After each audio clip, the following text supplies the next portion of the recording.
Quatrième dimanche du carême. Un homme avait 2 fils. La miséricorde au fond du cœur du Père, voilà la source de la réconciliation. Jésus raconte une histoire. Il nous faut en saisir le sens. Est-ce l'histoire du fils prodigue ou l'histoire du Père miséricordieux?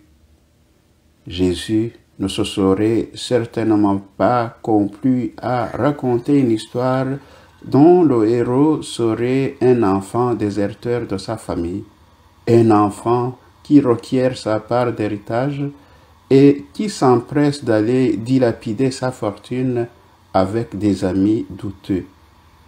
Le seul intérêt que pouvait représenter cette description d'une situation semblable était de nous faire comprendre non pas le désœuvrement du Fils, mais l'amour du Père.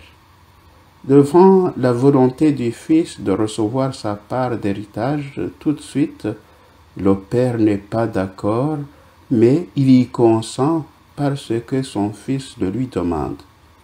Devant le départ de son Fils, le Père n'est pas plus d'accord, mais que voulez-vous qu'il fasse? Celui-ci veut partir et il ne sert à rien de vouloir le retenir. Combien d'histoires semblables se vivent dans notre quotidien?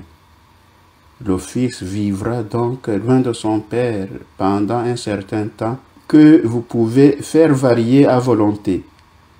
Est-il parti 1 an, 5 ans ou 10 ans? Nul ne le sait. Mais ce que nous savons, c'est que pendant tout ce temps, chaque jour son Père s'inquiète, chaque jour il regarde au bout du chemin pour voir s'il n'apercevrait pas son Fils. Chaque jour, ce Fils parti est présent dans le cœur du Père, jusqu'au jour où une forme apparaît au fond du chemin que le Père lentement mais sûrement finit par identifier. C'est le Fils qui est de retour. Il était parti, perdu, mort depuis tellement longtemps. Et voilà qu'il revient. Il est retrouvé. Il est vivant. Vous pouvez certainement imaginer la joie du Père. Est-ce qu'ils sont importants les détails de la vie de son Fils pendant ces années au loin? Peut-être que ça nous intéresserait de savoir ce qu'il a fait et comment il a vécu. Le Père, lui, ça ne l'intéresse pas du tout. Ce qui est important pour lui, c'est que son Fils est là, devant lui, vivant. Voilà l'important, le reste est foutaise. Ce jour-là, le Fils découvre la miséricorde du Père et il retrouve la vie. Le Fils, c'est moi. Le Père, c'est Dieu. C'est tout. Prions.